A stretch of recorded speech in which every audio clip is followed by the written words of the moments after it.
এখন প্রায় প্রত্যেকটা মেয়েদেরই একটাই সমস্যা, চুল উঠে যাচ্ছে, চুল ঝরে যাচ্ছে। তো সেই জন্যেই আমি আজকে ঘরোয়া কিছু জিনিস দিয়ে, গাছের ফুল পাতা দিয়ে আমি একটা তেল বানাবো, একদম সম্পূর্ণ কোনো কেমিক্যাল ছাড়া।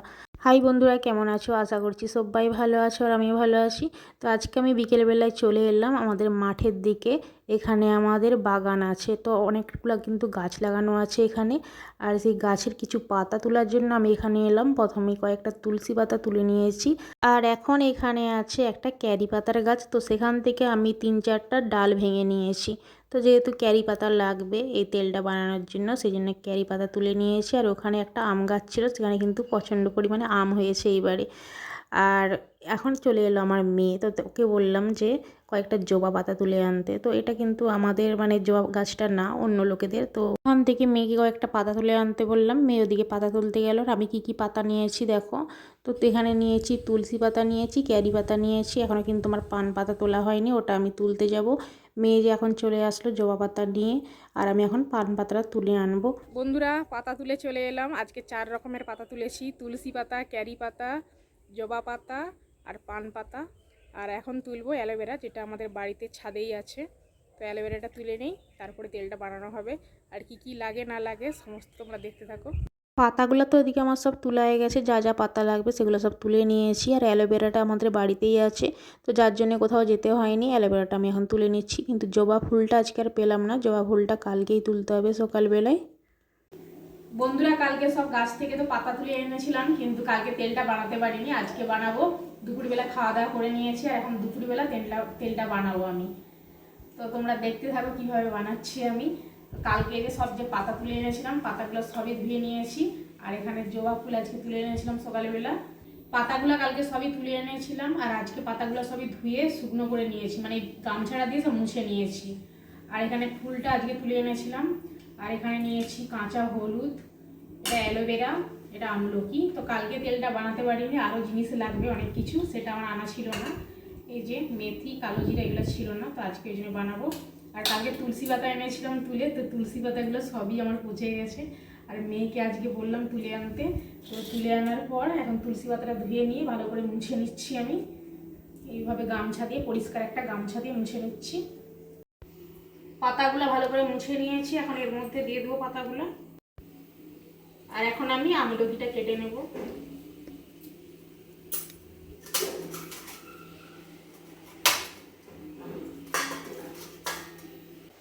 আমার কাঁচা হলুদ আর আমলকি কাটা হয়ে গেছে। আর এখন এই যে অ্যালোভেরাটা কেটে নেব। তো অ্যালোভেরাটার এদিকে দুপাশে যে শিকটা থাকে, এই শিকটা বের করে আমি ফেলে দিচ্ছি। শুধু মাঝখানটা নেব, এই যে শুধু মাঝখানের এই অংশটা এভাবেই নিতে হবে। শিরাটা বের করে দিয়ে থালার মধ্যেই আমি সব কেটে নিলাম। সব রেডি হয়ে গেছে আমার। এখানে অ্যালোভেরাটাও কেটে নিয়েছি। তো চলো এবার তেলটা বানিয়ে নিই। আর বানাবো আমি এই সসপ্যানটাই, যেহেতু আমার কাছে দুটো কড়া, রান্নারই কড়া, সসপ্যানটাই বানাবো। আমি এখন এই থালার মধ্যে সব সাজিয়ে নিচ্ছি।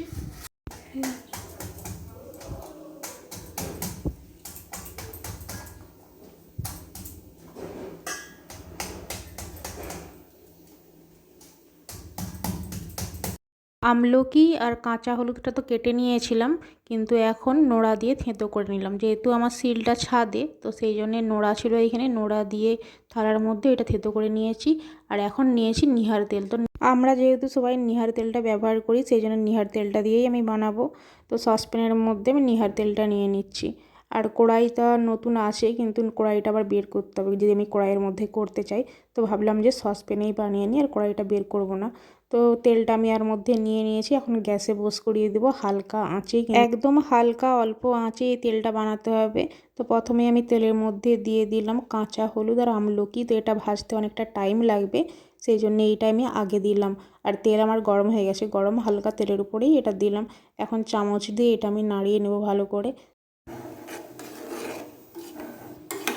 কাঁচা হলুদ আর আমলকি ভাজতে অনেকটাই টাইম লাগে। প্রথমে কাঁচা হলুদ আর আমলকিটা হালকা করে একটু ভেজে নিতে হবে, তারপরে বাকি সব কিছু দিয়ে দেবো। তো আমার হালকা ভাজা হয়ে গেছে। আর এখন আমি দিয়ে দিলাম অ্যালোভেরাটা দিয়ে দেওয়ার পরে দেখো কেমন ফেনা ফেনা ভাব হয়ে গেল। আর জবা ফুলটা কিন্তু আমি কুচিয়ে রেখেছিলাম, গোটা গোটা ছিল, ওগুলোকে কুচিয়েই দিলাম।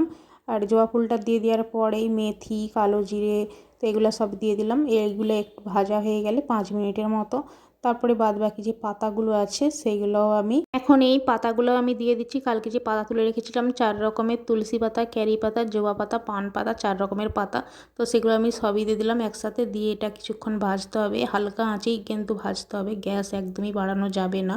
সাইডে গ্যাসের চুলাতে আমি এক সাইডে জল গরম বসিয়েছি, ওটা আমার কাজে লাগবে, এতে কিন্তু দেবো না। তোমরা আবার কেউ ভেবে নিও না যে এই তেলের মধ্যে জল লাগবে, অনেকেই আবার হয়তো এরকম ভেবে নেবে, তাই আমি বলে দিলাম। আর এটা কিন্তু আমি ফোনেই দেখেছিলাম, ফোনে দেখেই বানাচ্ছি ফার্স্ট টাইম। তো এর আগে আমার মেয়ে বানিয়েছিল পেঁয়াজ দিয়ে তেল, তো সেটা কিন্তু খুব ভালো কাজ দিয়েছিল। তো এখন আমি এটা পেঁয়াজ কিন্তু দেইনি, পেঁয়াজ ছাড়া ঘরোয়া জিনিস দিয়ে একদম প্রাকৃতিকভাবে পাতা, গাছের পাতা দিয়ে, ফুল দিয়ে, এত কিছু দিয়ে ঘরোয়াভাবে কোনো কেমিক্যাল ছাড়া তেলটা বানালাম, নিশ্চয়ই কাজে দেবে। আর আমি যে তেলটা বানালাম নিশ্চয়ই ট্রাই করে দেখেছি, আমার এক আত্মীয়, তো সে কিন্তু ট্রাই করে দেখেছে, তাদের কিন্তু খুব সুন্দর কাজ হয়েছে, তাই আমি তোমাদেরকে ভিডিওটা দিলাম। তোমাদের যদি আমার ভিডিও ভালো লাগে অবশ্যই তোমরা কিন্তু তেলটা বানিয়ে দেখতে পারো, খুব ভালো কাজ দেবে, তাই আমিও বানালাম। আজকে কিন্তু আমি মাখবো না, কালকে মাখবো, কারণ আগের দিন আমি শ্যাম্পু করেছিলাম।